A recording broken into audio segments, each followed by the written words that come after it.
everybody. My name is Daisy, or Daisy Banaisy ASMR on YouTube, and today I'm going to be trying to talk a little bit about immersive script writing, characterization, and building an atmosphere. So a little bit about me. I've been a fan of ASMR since about 2015. I got into it in college and I've been making ASMR for about 3 years now. I primarily did audio only character roleplays for characters from video games and anime and fantasy creatures. But recently I've been expanding into more traditional stuff and videos as well. So everything in this video, I'm not an expert. I've never taught anything before, so I'm just gonna speak about what works for me, my own personal process, and hopefully you guys can take something away from that as well.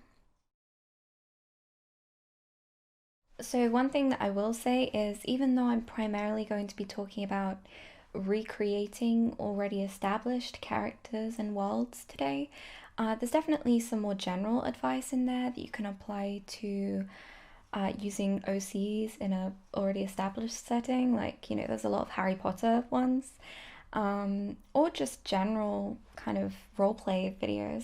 So stick with me even if this isn't your jam, because hopefully there'll still be something that you can take away. Okay, so for preparation and script writing, obviously the process has to differ depending on whether you're doing audio only or video. I would assume that the majority of people watching would do video, because audio only isn't necessarily that common. So I'll kind of be talking about what I do for both. But obviously I have more experience in audio only, so bear that in mind. The first thing that I will say when it comes to choosing what character or media or source that you are going to make a video on, honestly, I think it's best, if you can, to choose something that you genuinely have a passion for and enjoy, because that love for the source material and the enjoyment tends to shine through. But obviously don't worry if not. It's not a necessity. It's just really nice sometimes to make a video on something you really love. And I love that feeling. But sometimes, you're gonna get things like commissions, or sometimes there's going to be something that you just really want to engage with and make a video on. I mean, when Final Fantasy VII Remake was coming out, I really wanted to kind of get on that hype train and make a video about it, because I really like the other Final Fantasies, but I just didn't have the time or the money to buy and play it right as it was releasing. So in that situation, I would recommend, before you start recording anything, to at least engage a little bit in the source material or the fandom. Even, if you're in a hurry, just going on like a wiki, like fan wiki, because the pages on there are really good. I've often gone in there like just to check facts and stuff. But I mean, for the Final Fantasy video, which, sorry, I'm going to come back to that quite a bit. I mean, I watched like just all of the Tifa cutscenes for that, which was like an hour and a half, but it gave me a feel for her character and her personality, and also just the setting that she was in. And I think that really helped. And it might just help you feel a bit more confident portraying that character when you're recording. So for me personally, when I do a audio only video, I like to have a full script written out, and I will just read off of that script. That's how I operated for the first couple of years of my channel, just because I didn't feel comfortable improvising yet. and I'm slowly trying to wean myself off of the full scripts as I do videos.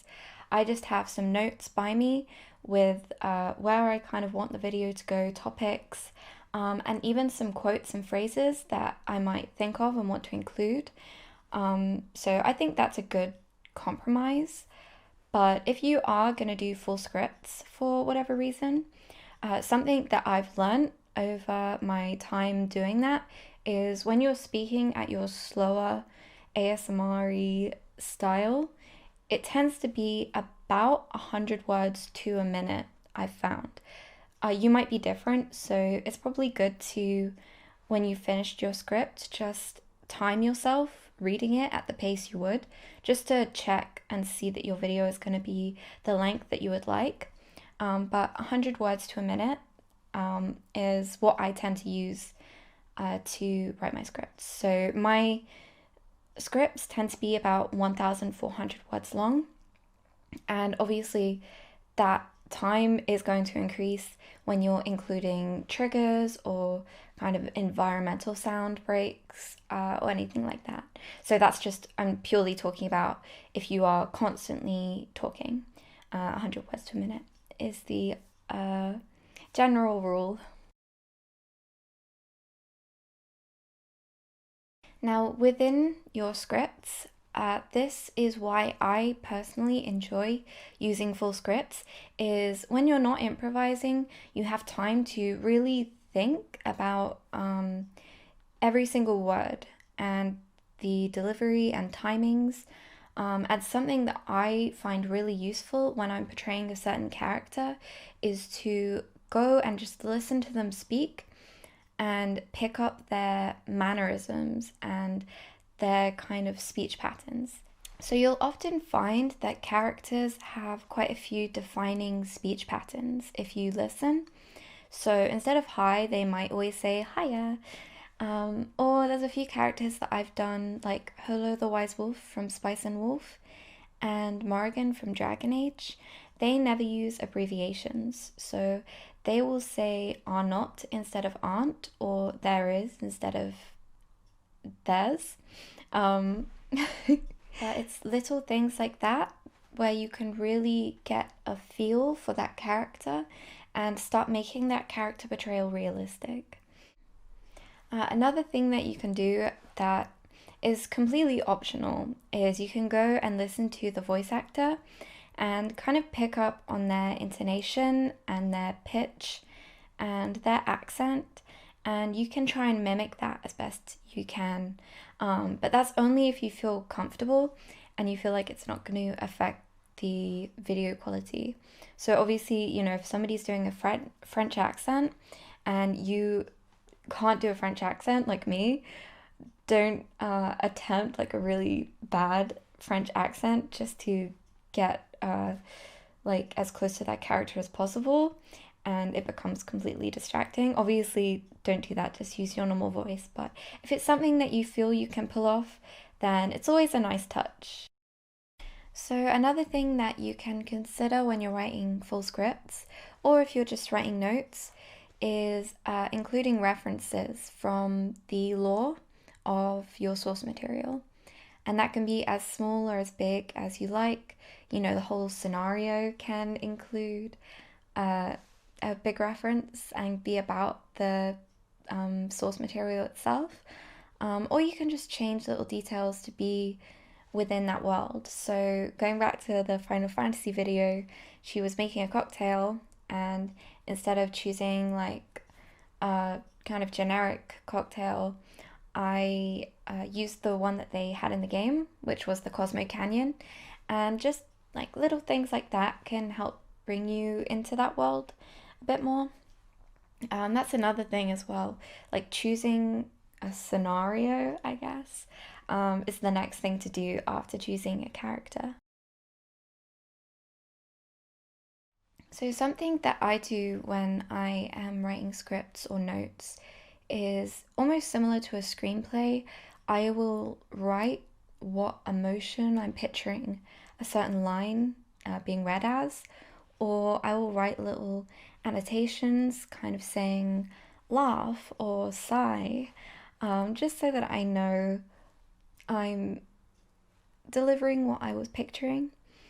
The other thing that I tend to do is soundscaping is, I think, really important, especially when you're doing audio onlys and sound is really the only storytelling device that you have.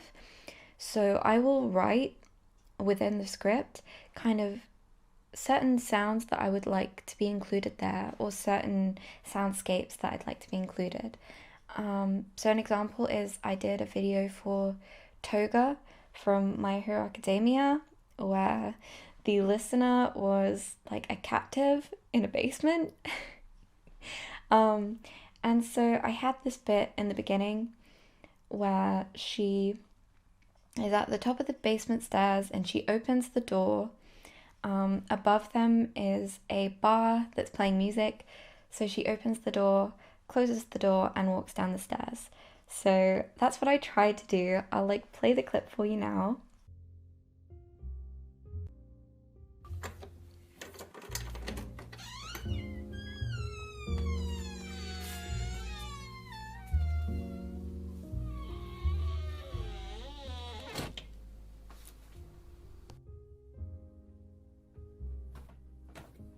Oh, wakey wakey sleepyhead. Stop struggling, okay? And you can decide whether I was successful or not, but I think using sound to tell a story can be really powerful, especially even with video.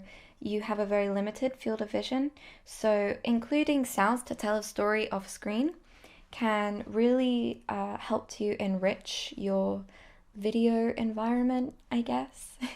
If you'd like to, you can go a step further even and include kind of world specific sounds in the backgrounds of your videos. So, say you're doing a Star Wars video, you would probably want, unless you're alone, some kind of alien noises and spaceship noises and general ambience that fits in with that theme. Like there might be a certain animal in the media that you're portraying that only exists there, and you could try and recreate the sound of that animal, to make it more convincing. Somewhere that I get all of my sounds is a website called Freesound, and a lot of those clips are just people uploading it for other people to use just out of the kindness of their hearts. So a lot of it is just attribution. So you can, as long as you attribute them, you can use it commercially or non-commercially. But you have to check what that copyright is on each individual sound. I find that music is also really nice for creating atmosphere. Unfortunately, it's pretty dangerous to use like the original soundtracks for stuff because obviously copyright, bang, bang, bang. But you can sometimes find music with similar vibes that can help to add some mood. And yeah, I mean, you're always safe if you just stick to YouTube audio library. That's normally what I do because I don't trust myself with all of the ins and outs of copyright law. But still, music is a really nice addition. Well, thank you so much for watching. I don't know if I came across as nervous, but it's my first time doing something like this, so I definitely was pretty nervous. I hope I didn't come off as patronizing or anything, and hopefully you can at least take away a few ideas or tips and tricks from this. And yeah, let me know what you think. And obviously, if you'd like to see how I put these ideas into practice, or you just want to support my channel, it's just Daisy Banaisy ASMR. And yeah, thank you TingleCon for letting me take part. It was really fun, and I'll see you guys later. Have a good con.